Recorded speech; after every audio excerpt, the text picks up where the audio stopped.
Bonjour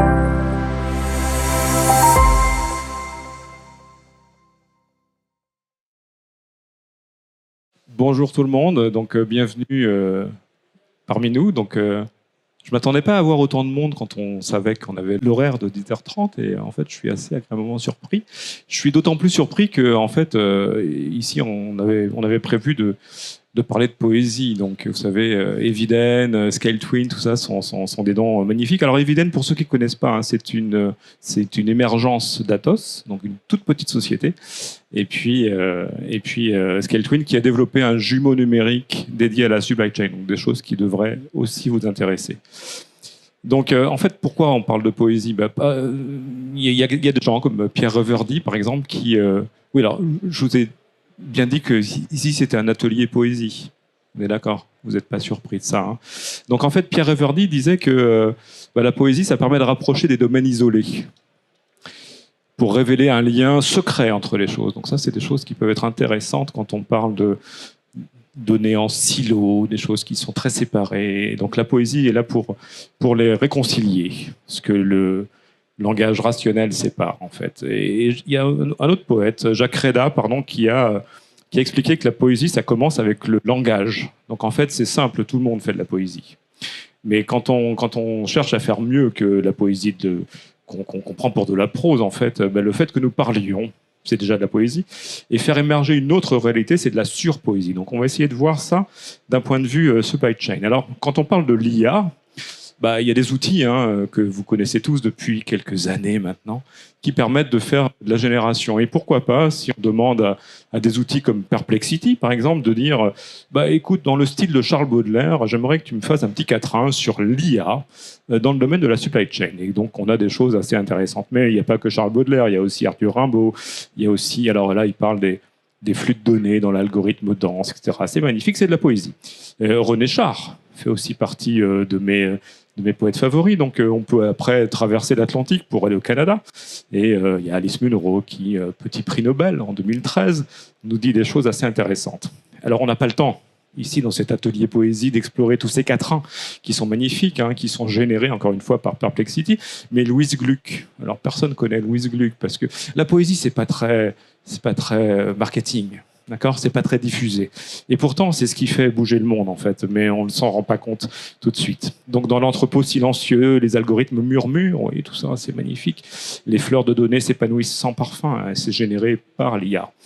Marguerite Duras, s'il vous plaît, donc dans le silence des entrepôts, elle veille, etc. Un destin s'écrit enfin, superbe. Et puis, il y a Yourcenar aussi, quand on parle des Marguerites en France, il y en a deux, et elles ne s'aimaient pas vraiment d'ailleurs, mais... on va parler de chaos qui se transforme en ordre éclatant, assez intéressant. Et l'IA qu'elle considère comme sage observatrice, intéressant. Et puis Neruda, si on traverse aussi l'Amérique latine, etc. Et Anna Akhmatova, s'il vous plaît, grande poétesse russe du XXe siècle. Et puis on va finir avec François Villon. Pourquoi terminer avec François Villon? Parce que on s'amuse un peu, il va dire ça transforme l'incertain en ordre qui s'amuse, assez intéressant. Donc est-ce que vous êtes tous prêts maintenant à monter dans le train?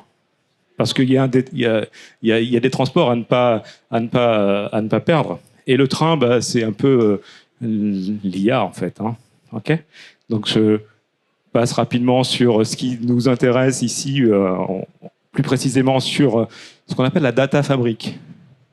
Donc là, on réconcilie là aussi les mondes en silos. Alors le Bloor Research a fait récemment, c'est-à-dire en 2024, un petit panorama du marché de la data fabrique. Intersystem s'est assez bien placé là-dessus. Et ce qui nous intéresse dans la data fabrique, c'est le fait de relier encore une fois des sources de données en silos, sources externes ou internes, pour alimenter les data consommateurs en fait qui sont le métier. Et donc, au milieu de ça, il faut bien créer une data fabrique, une architecture qui vous permet, sans copier les datas, de, encore une fois, réconcilier toutes ces données et dans un mode très, très agile, puisqu'en fait, le métier, vous le savez tous aussi bien que moi, son besoin change de manière constante.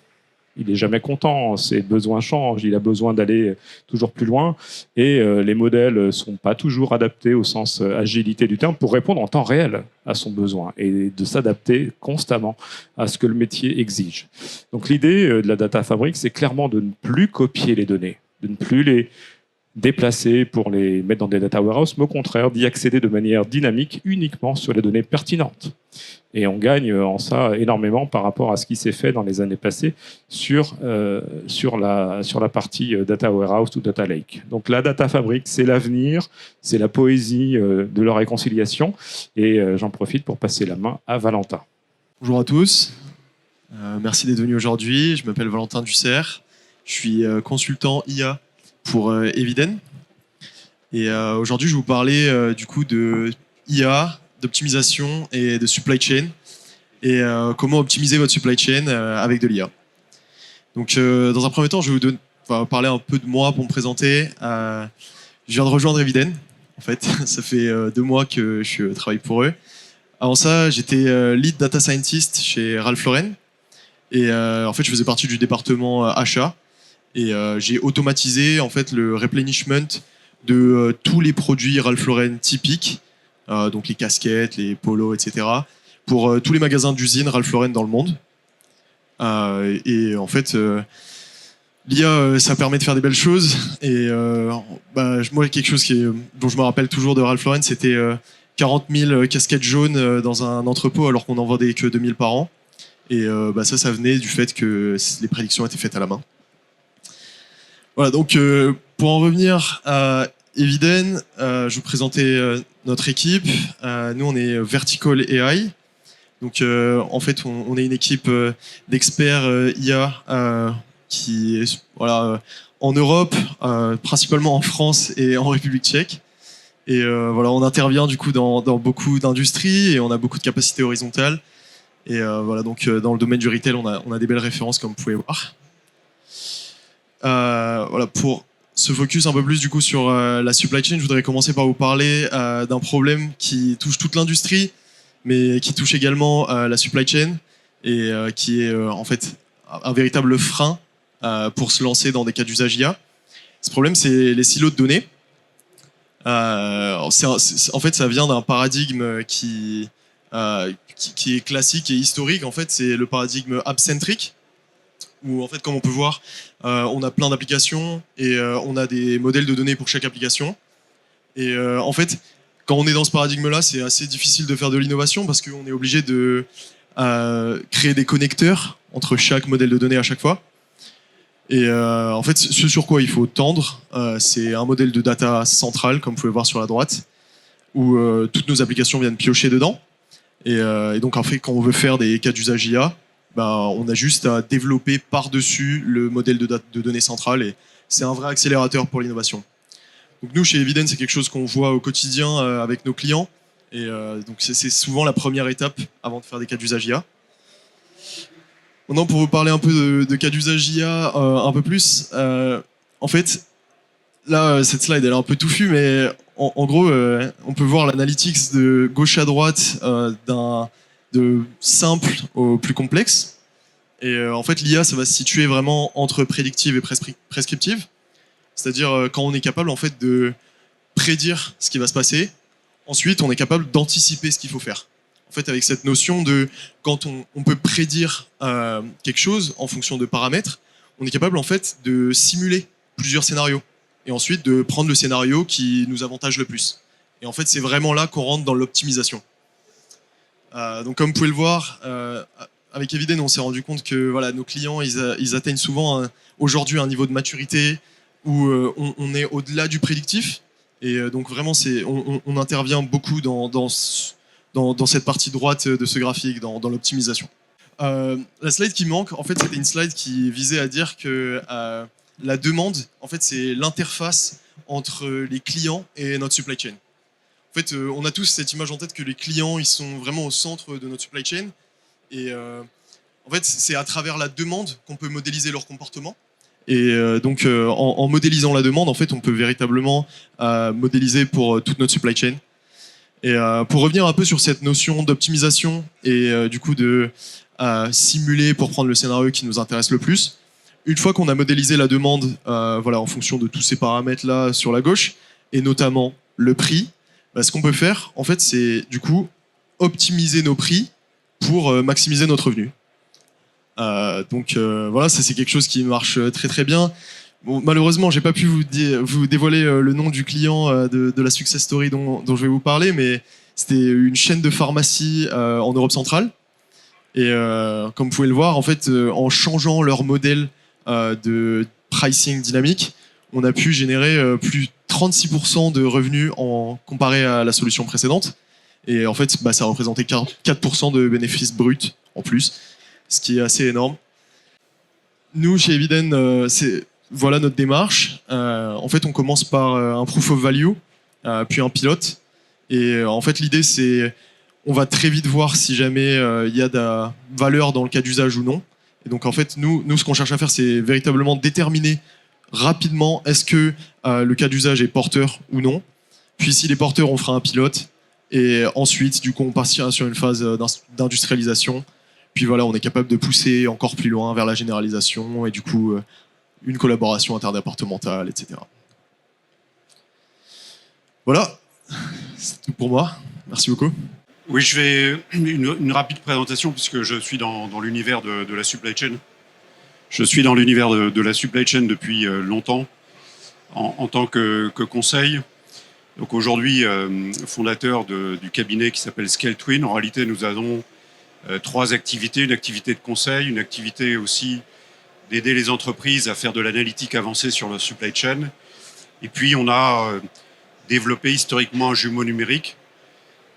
L'objet de la présentation aujourd'hui, c'est plutôt de vous montrer un cas d'usage de ce jumeau numérique. Donc, je ne vais pas tellement m'étendre sur ce que c'est, j'en dirai un petit mot à la fin, mais c'est plutôt vous présenter un cas concret. Simplement pour vous dire, puisque les jumeaux numériques sont devenus maintenant un petit peu plus visibles, peut-être un petit peu plus à la mode, en ce qui nous concerne, ça fait à peu près une dizaine d'années déjà qu'on a commencé le développement de cet outil. Et donc, on a accumulé beaucoup de cas d'usage intéressants. Je dirai un petit mot à la fin, parce qu'on nous pose de manière légitime la question de dire un jumeau numérique, qu'est-ce que ça fait en plus que de la BI, ou bien qu'est-ce que ça fait en plus que des tours de contrôle, ou bien est-ce que ça peut se substituer à de la planification. Donc c'est un certain nombre de questions sur lesquelles je terminerai, mais je préfère me concentrer sur un cas d'usage. Donc on intervient dans des secteurs différents, ceci simplement pour indiquer que les cas d'usage aujourd'hui d'un jumeau numérique peuvent être vraiment sur des aspects aussi bien de retail, merci, sur des aspects du retail, sur des industries manufacturières. Et le cas d'usage que je vais vous présenter, c'est plutôt dans l'aéronautique, sur une problématique qui concerne aujourd'hui dans l'aéronautique beaucoup d'acteurs. Avant d'en venir sur l'aéronautique, juste un mot, dans la mesure où nous, notre angle d'attaque dans les projets que nous menons, c'est vraiment ce qu'on appelle le data-driven supply chain. Alors là aussi, data-driven supply chain, c'est un petit peu un buzzword. En ce qui nous concerne, ce qu'il y a derrière, c'est une méthodologie extrêmement précise qui a donc été capitalisée sur beaucoup de projets clients, comme vous l'avez compris. Donc c'est pas uniquement un mot. En particulier, cette méthodologie, elle suit un certain nombre d'étapes. La première étape, ça vous étonnera pas, c'est de capturer les datas, puisque évidemment, tout ce que l'on fait va être au départ alimenté par des datas. C'est la phase de connect, et c'est là, bien entendu, où nous avons un partenariat étroit avec Intersystem sur cette plateforme qui nous permet très vite d'aller faire de la connexion de la data, mais aussi de la transformation. Ensuite, il y a toute une phase de mesure. Je reviendrai dessus. Il y a toute une phase de compréhension, parce que c'est bien d'avoir des KPI, mais c'est quand même mieux de comprendre aussi rapidement aujourd'hui, quand il y a des écarts de performance, quelles sont les analyses causes-racines. Et donc, un des aspects du jumeau numérique, c'est aujourd'hui d'automatiser cette étape de passage de KPI à une étape de compréhension des causes-racines. J'ai l'habitude de dire que dans une certaine mesure, on a industrialisé notre activité de conseil en supply chain. Et évidemment, il y a une étape de prédiction, de scénario what if, et puis une étape d'optimisation plus continue de la supply chain. Alors, venons-en au cas que je peux citer d'ailleurs en termes de société, d'autant plus que Christian Corny vient faire sur l'aéronautique plus généralement et sur la problématique de la supply chain aéronautique une intervention en début d'après-midi, mais en l'occurrence, il s'agit effectivement de Mecachrome, sur lequel la problématique elle est assez aujourd'hui constante dans cette filière-là. En particulier, c'est le cas d'usage que je vais vous présenter sur la réduction, la fiabilisation des lead times dans une logique où à la fois il faut améliorer dans l'aéronautique l'on time delivery, l'OTD, et puis évidemment si on travaille sur les lead times, si on arrive à les réduire, si on arrive à mieux les maîtriser, ça veut dire qu'on maîtrise mieux les encours, qu'on maîtrise mieux les stocks, ça a un impact sur les BFR. Alors dans l'aéronautique, c'est le cas de Mecachrome, mais c'est le cas de beaucoup d'acteurs. La difficulté quand on travaille sur ces dimensions de lead time, c'est que on a beaucoup de SKU, beaucoup de références. C'est tout de suite des dizaines de milliers. Donc quand on fait de l'analyse de la performance, on arrive à suivre un certain nombre de KPI, de références. Mais les suivre tous, ça devient vite extrêmement fastidieux. Et dans cet univers-là, quand on arrive à un assemblage, c'est pas parce qu'on a un article de classe C qu'il n'est pas aussi important que des articles de classe A. Donc il y a vraiment un enjeu important de pouvoir bien piloter l'ensemble des flux, quelle que soit la nature des articles. Évidemment, il y a une complexité aussi dans cette industrie-là, qui sont les nomenclatures produits, les process industriels. On a plusieurs sites, on a des gammes de production qui peuvent être complexes, avec des lead times qui peuvent aller de quelques jours à quelques mois, en fonction de la complexité des pièces que l'on fait. Donc ça, c'est un petit peu pour vous donner les enjeux. Et c'est vrai que le lead time, c'est une dimension qui, historiquement, est assez mal appréhendée, déjà pour une bonne raison, c'est que vous avez besoin, pour suivre un lead time de bout en bout, précisément d'aller consolider des datas qui viennent en général de multiples sources d'informations. Il est assez rare que, uniquement avec les datas qui viennent de votre ERP, vous arriviez à consolider un lead time de bout en bout de manière directe.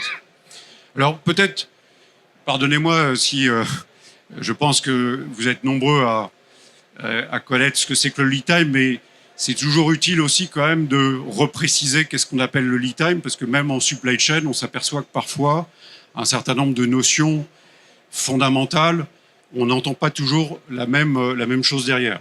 Donc là, ce que j'appelle lead time, c'est avoir à la fois les lead times d'approvisionnement, entre le moment où on passe des commandes d'achat et le moment où on reçoit la matière, les lead times de production, entre le moment où on lance un ordre de fabrication et le moment où l'ordre de fabrication est terminé, et puis évidemment les lead times de livraison.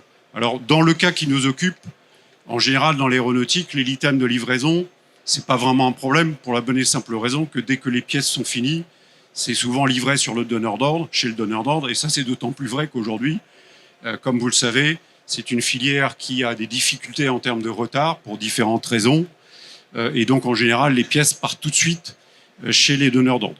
Donc nous on se concentre ici sur toute la partie appro et production, qui est déjà suffisamment complexe à traiter. J'ajoute peut-être aussi dans ce cas d'usage, mais dans ce que l'on fait d'une manière générale avec le jumeau numérique, on ne traite pas uniquement des flux physiques. L'intérêt dans les analyses et les modèles que l'on fait avec le jumeau numérique, c'est de traiter également les flux d'informations. Et donc, en l'occurrence, par exemple ici, dans les analyses et le modèle que l'on va faire, on va évidemment bien prendre en compte tous les aspects, depuis par exemple une commande d'achat qui a été lancée, sur tout le cycle de planification, de pilotage et de lancement en production. Alors, je vais revenir sur les étapes que l'on a suivies et pour vous montrer un petit peu concrètement qu'est-ce qu'on peut faire avec le jumeau numérique et qu'est-ce que ça apporte. La première étape, je l'ai dit, c'est de orchestrer les données. Orchestrer les données, ça veut dire un peu plus que juste aller les capturer. Alors déjà, quand on parle de données, de quoi parle-t-on?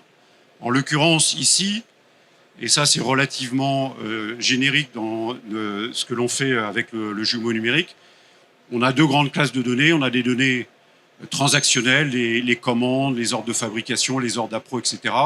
Et puis on a toutes les master data, les données techniques, les nomenclatures, les gammes, etc. Je ne vais pas m'apesantir trop là-dessus, mais simplement pour vous dire à droite, pour vous montrer qu'il y a tout un processus de transformation avant de pouvoir exploiter ces données correctement. D'ailleurs, ce que je viens de dire ne vaut pas qu'un jumeau numérique. Quand vous avez un outil de planification, vous avez aussi tout un processus pour vérifier préalablement que vous alimentez vos systèmes avec des données de qualité. Et donc, il faut savoir les ingérer, il faut savoir filtrer les données qui sont véritablement nécessaires. Il faut évidemment pouvoir qualifier ces données en termes de est-ce que c'est des données aberrantes ou pas des données aberrantes. Il faut pouvoir les contextualiser, recréer des liens entre les données. Quand vous avez des nomenclatures qui sont par exemple réparties sur plusieurs sites, il faut pouvoir recréer une nomenclature complète. Et puis le cas échéant, il faut savoir enrichir les données. Je ne vais pas m'apesantir trop dessus, mais simplement pour vous dire qu'il y a tout un processus qui est clé si l'on veut correctement derrière faire des analyses de la prédiction et alimenter ce que l'on appelle, nous, au départ, un modèle descriptif. On considère qu'on ne peut pas faire de la prédiction si on n'a pas déjà bien compris le modèle de fonctionnement de la supply chain. Donc, notre approche n'est pas du tout de mettre de l'IA directement en prenant n'importe quelle donnée pour voir quel résultat on va obtenir. C'est déjà de décrire correctement l'ASIS avant de pouvoir mieux prédire. Alors, je vous donne juste 2 petites illustrations. Et puis évidemment, je ne l'ai pas dit, mais si vous êtes intéressé, je vous invite à venir nous voir sur le stand d'Intersystem. Je reviens sur l'analyse des lead time, parce que les lead time, évidemment, c'est la dimension que j'ai choisie aujourd'hui pour illustration du use case. Mais il n'y a pas que le lead time. On analyse les stocks, on analyse les charges, on analyse beaucoup de dimensions de la supply chain. Mais si je prends les lead time, vous avez 2 dimensions qui sont clés. Vous avez la dimension qui sont la compréhension si le lead time réalisé, il est ou non en écart avec le lead time planifié. Donc il faut déjà savoir reconstituer les lead time réalisés et pouvoir le plus facilement possible analyser les écarts. Ça, c'est en haut. On pourra vous montrer, pour ceux qui sont intéressés, comment on le fait. Et puis vous avez une autre dimension qui est tout à fait importante aussi, qu'on a tendance à oublier, c'est la notion de dispersion des lead times, parce que plus vos lead times sont dispersés en avance ou en retard, plus c'est le témoignage que vous avez des problèmes à maîtriser vos flux. Et d'ailleurs, je dirais d'avoir trop d'avance, c'est aussi négatif que d'avoir trop de retard. Donc l'analyse de la dispersion, que ce soit sur des approvisionnements ou que ce soit sur des ordres de fabrication, est aussi un symptôme qui est très intéressant. Alors vous me direz, bon, ça à la limite, vous l'avez peut-être déjà dans des KPI. C'est pas si sûr que ça parce que la consolidation d'un lead time de bout en bout, c'est pas évident. Mais acceptons le fait que vous avez déjà naturellement dans vos KPI. Après, la question, c'est de dire, bah ok, je détecte des écarts importants. Quelle est la cause racine de ces écarts? Et c'est là où on commence à percevoir l'intérêt d'une approche par des jumeaux numériques. C'est pas uniquement d'automatiser des KPI que vous pouvez avoir en partie, c'est de vous donner déjà une visibilité sur les principales causes racines. Alors, je ne vais pas rentrer non plus trop dans le détail, mais c'est simplement pour vous dire, on prend un lead time d'un article de produit fini, on dit c'est fortement en écart par rapport à la planification. Ben, ce qui m'intéresse, c'est de savoir d'où vient cet écart. Donc on fait un zoom, et là on trace effectivement toutes les étapes, de manière automatique, toutes les étapes d'attente, de file d'attente derrière un poste, etc., etc. Et quand vous avez des gammes complexes, ça peut être effectivement assez fastidieux, en général, de le faire à la main. Et puis une fois que vous avez fait ça, vous identifiez effectivement où l'écart, où la dérive se passe, de manière la plus fréquente. Et puis après, vous faites ce qu'on appelle des analyses cause-racine. Alors pour ceux qui sont, je dirais, les plus vieux, peut-être que vous avez entendu parler de ce qu'on appelait à l'époque de Toyota Production System, les Ishikawa. Les Ishikawa, c'est ni plus ni moins que de pouvoir pondérer les principales causes d'un écart de lead time. ou d'une dispersion qui sont dans l'aéronautique, des problématiques qui peuvent venir de non-conformité qualité, qui peuvent venir évidemment de goulots et de files d'attente, qui peuvent venir de ruptures, qui peuvent venir en général et puis aussi bien sûr des problématiques de planification, puisque je disais que quand on fait un écart entre le réaliser et le planification, il n'y a pas que l'exécution qui peut être la cause de cet écart-là, il y a aussi bien sûr le fait que le paramètre lui-même ou le modèle de planification lui-même n'est pas le mieux adapté. Voilà, donc ça, ce sont des éléments très concrets d'automatisation des causes racines pour pouvoir faciliter et accélérer la mise en place des actions. Pour terminer, parce que vous allez me dire, bon, mais ça, vous avez raison, vous allez me dire, mais ça, c'est des analyses sur l'historique. C'est vrai, c'est exact, mais c'est la partie descriptive que j'évoquais. Et une fois qu'on a bien maîtrisé le modèle descriptif, en tout cas, c'est notre approche, à ce moment-là, on peut commencer à faire du prédictif. Et là, le prédictif, c'est de dire, bah écoute, moi, je commence à avoir un retard, puisque je suis toujours focalisé sur les lead time, mais est-ce que ce retard, sur un approvisionnement ou sur un ordre de fabrication, va réellement me générer un retard sur mon produit fini et sur mon on-time delivery. Alors, aujourd'hui, je fais juste quand même une précision là-dessus, parce que quand vous êtes sur des supply chain end-to-end, sur des aspects, par exemple, de flux de transport, vous avez déjà des solutions qui existent, qui ont démontré l'intérêt de effectivement faire du prédictif sur des retards de transport en cascade. Là, ce dont je vous présente, c'est un peu différent. C'est vraiment des retards dans des logiques industrielles assez complexes, sur lesquelles vous avez une nomenclature des gammes, et sur lesquelles, en fonction des stocks intermédiaires que vous avez, en fonction des règles de priorisation des ordres de fabrication que vous avez, de la façon dont vous les exécutez au niveau de chacune des lignes, est-ce que véritablement ça va générer un retard ou pas? Et vous savez comme moi, dans ces industries-là, qu'une des difficultés, c'est qu'on planifie les ordres de fabrication, il y a pas mal d'aléas, et puis finalement, quand on est au niveau du shop floor, pour différentes raisons, qui peuvent être des très bonnes raisons, mais qui peuvent être aussi des mauvaises raisons, on va changer la priorité, on va faire de l'urgence, on va faire de l'urgence sur de l'urgence, et à la fin de la journée, finalement, on a une très mauvaise maîtrise de l'ensemble des flux et des lead time. Voilà, donc, ce que l'on fait en prédiction ici, c'est de dire, est-ce que, par exemple, un retard d'un ordre de fabrication ou un retard de composants, il va réellement générer un retard sur le produit fini ou non? Et si c'est le cas, quelles sont les priorités de réordonnancement éventuellement qu'il faut pouvoir prévoir? Je terminerai, je ne sais pas combien de temps il me reste, bah, c'est bien, je suis dans les 20 minutes. Alors, je ne vous donnerai pas ici, parce qu'il y a une certaine confidentialité sur les résultats obtenus, mais évidemment, c'est des résultats significatifs sur la réduction des lead time et sur la stabilisation aussi de ces lead time, et donc derrière sur l'OTD. Mais au-delà de ça, c'est aussi le fait de pouvoir systématiser de manière beaucoup plus automatique toute l'aide à la décision et le pilotage dans un univers, comme je l'ai dit, dont la complexité, c'est vraiment d'avoir beaucoup de part numbers à pouvoir gérer et d'avoir en plus des flux complexes. Et donc ça me permet de terminer à travers ce cas d'usage précis sur ce que l'on fait nous avec un jumeau numérique. C'est notre propre définition, parce que, encore une fois, aujourd'hui, depuis, je dirais, 2 ans, c'est un peu plus visible.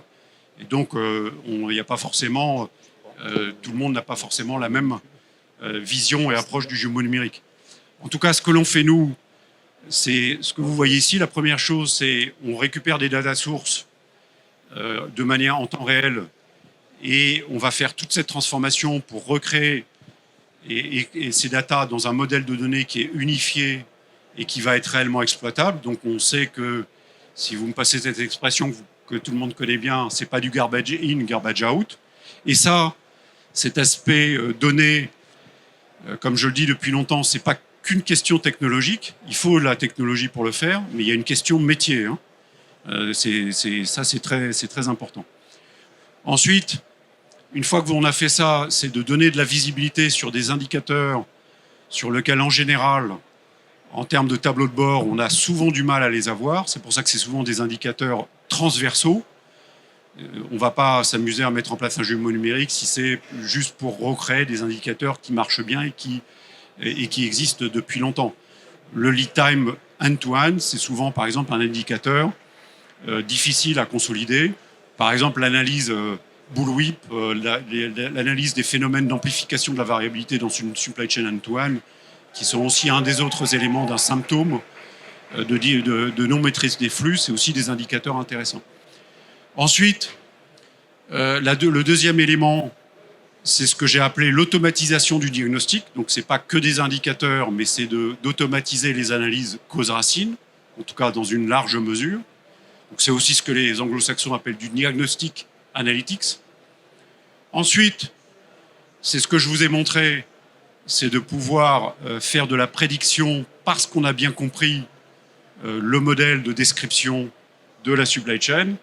Et puis, bien entendu, à la fin, c'est de pouvoir faire de la détection plus automatique une fois qu'on est assuré et qu'on a bien compris comment ces analyses fonctionnaient, comment on faisait des analyses cause-racine et comment on pouvait prédire. À ce moment-là, on peut faire effectivement beaucoup plus de la détection et du monitoring automatique.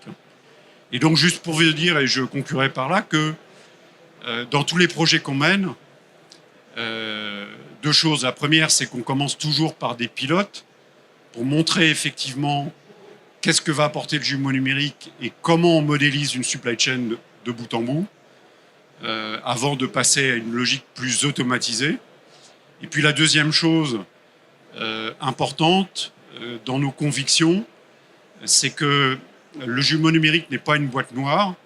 Alors on a des algorithmes, on a dans notre jumeau numérique presque 350 algorithmes qui vont d'algorithmes simples à des algorithmes d'IA, mais tout est complètement transparent parce que l'on estime que avec nos clients, s'ils ne comprennent pas comment on obtient tel ou tel résultat, il n'y a aucune chance qu'on puisse réellement avancer, qu'on puisse s'approprier la démarche. Parce que le jumeau numérique, je terminerai par là, c'est uniquement un outil au service de l'amélioration, de la planification, du pilotage d'une supply chain. Et donc notre jumeau numérique, dans tous les cas de figure, ne se substitue pas à l'ensemble des acteurs. Il va, et c'est pour ça que notre baseline, c'est la supply chain augmentée. C'est augmenter la capacité de l'ensemble des acteurs d'une supply chain à mieux planifier, mieux piloter dans une logique end-to-end. Merci de votre écoute. Je te repasse la parole, Sylvain. Merci beaucoup Hervé. Donc on va enchaîner et pour terminer les quelques minutes qui nous restent par une très rapide démonstration. Donc on va basculer sur des flux. Alors vous voyez mes petits travaux sur la poésie, n'est-ce pas?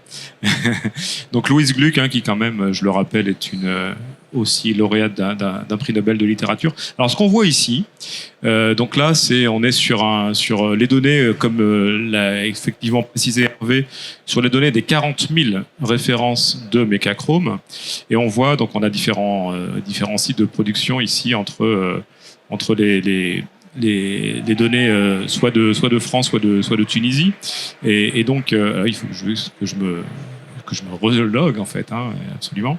Donc là voilà, je suis sur les données de Tunisie ou de France ou des deux, et je vais ici pouvoir. Je précise juste qu'elles ont été sanitisées. Bien sûr. Oui, absolument. Donc en fait, ce qu'on voit ici, c'est les 40 000 références et comment elles se répartissent, ça c'est très important, entre le lead time planifié, le lead time réalisé. Est-ce qu'on est, comme disait Hervé, en avance ou en retard? Et c'est pas parce qu'on est en avance que c'est une bonne nouvelle. Donc il faut aussi gérer ces avances-là d'un point de vue stock, surstock, sous-stock, etc. Et toute la chaîne, toute la suite, évidemment, dans les processus de fabrication. Et donc on voit ici tout en haut le lead time qui de 50 à 100% est plus important que ce qui était planifié par exemple, ou inversement. Et donc on a ces différentes échelles de temps. Je m'appesantis pas là-dessus, on pourra plonger dans les détails, comme l'a précisé Hervé, aussi sur notre stand. Donc si vous avez des questions là-dessus, si vous voulez voir ce qui est vraiment derrière pour atteindre ce type de tableau de bord, c'est des choses qu'on peut explorer ensemble. Et puis ce qui se passe souvent dans les besoins de la supply chain, j'en parlais en introduction, notamment dans des architectures de plus en plus data fabriques, c'est d'être en capacité de mesurer ce type de dashboard sur du temps réel. Et là, on pousse un peu plus loin la problématique d'accès à la data, d'accès aux sources de données dans des silos hétérogènes, dans des applicatifs qui eux-mêmes sont répartis sur différents sites de production, ici entre la Tunisie et la France, mais il y a aussi le Portugal dans le cas de Mecachrome. Donc on se retrouve là en capacité de devoir faire non seulement du prédictif, mais du prédictif sur des données qui sont rafraîchies, non pas de l'année dernière. Là, ce qu'on voit, c'est les années 2021, 22, 23. On n'a pas les données 2024.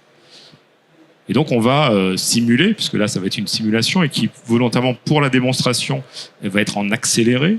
Mais je vais maintenant, en fait, décider de démarrer ici. Alors, je vais me mettre d'abord sur le tableau de bord temps réel. Donc, je vais me basculer sur le fait d'être non plus en statique, mais en dynamique. Donc là, on va avoir un rafraîchissement régulier. Donc, évidemment, là, vous voyez, ça ne bouge pas. Les données se rafraîchissent simplement toutes les 3 secondes, mais aucune donnée n'est modifiée puisque je ne suis pas branché, je suis encore sur les données statiques qui s'arrêtent à 2023. Si maintenant j'active en fait le fait de faire un démarrage de la synchronisation des données, automatiquement, mes données vont bouger régulièrement. On était à 6000, on est passé à 7000, enfin sur le champ du milieu, et puis en fait ça va bouger constamment, puisque à chaque calcul, on va être en capacité d'aller chercher les données de prod qui influent sur nos lead time, encore une fois en avance ou en retard, pour chacune des références et pour chacune des tranches dans lesquelles on a décidé de les voir. Donc, pas besoin de vous montrer que ça bouge, enfin, vous le remarquez tous vous-même. Et Alors, je fais justement un petit aparté, parce que vous pouvez dire, mais dans l'aéronautique, les cycles c'est pas comme dans l'automobile, les cycles sont relativement longs. Est-ce qu'on a besoin de faire ça? La réponse est oui, c'est quand même intéressant d'aller à cette ambition-là, pour la raison que je vous évoquais tout à l'heure, parce que un des aspects, c'est la maîtrise des flux. Il y a toujours des aléas en production, et une des difficultés, c'est comment je réordonnance. C'était mon point par lequel j'ai terminé. J'ai une foule d'ordres de fabrication à tous les niveaux dans ma chaîne. Est-ce que effectivement, si je prends tel retard ou si j'accélère tel ordre de fabrication, est-ce que réellement ça va avoir un impact finalement en cascade sur le reste de ma production? Et ça, c'est la raison pour laquelle le temps réel commence à devenir intéressant. C'est pas uniquement parce que les cycles sont relativement longs que c'est pas intéressant justement d'avoir cette capacité de faire du suivi en temps réel. Alors ça veut pas dire qu'il faut tout bouger en temps réel. Ça veut dire qu'effectivement on est capable de dire attention, tu es en train de prendre du retard pour cette OF. Là c'est pas grave parce que tu as des buffers derrière qui ont été prévus pour absorber ce retard. Mais là, c'est grave, parce que là, tu es sur le chemin critique, sur ce semi-fini, sur produit fini. À coup sûr, on va planter l'OTD. Voilà, je voulais préciser l'intérêt de faire ce genre de choses. Oui, merci beaucoup Hervé. On va terminer là-dessus. Alors là, je vais me permettre justement d'arrêter en fait cette synchronisation. Donc j'arrête la synchronisation. Donc automatiquement, je vois tout ce qui s'est passé depuis en termes de récupération de données.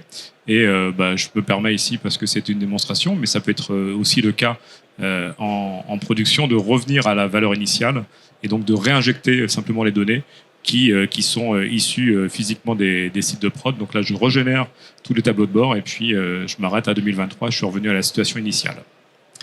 Voilà, je vous remercie toutes et tous pour votre attention. J'espère qu'on n'a pas épuisé votre jus de cerveau. Et je vous souhaite un très très bon salon. Et n'hésitez pas, si vous avez des questions, à passer nous voir. On est juste à côté, au stand B17.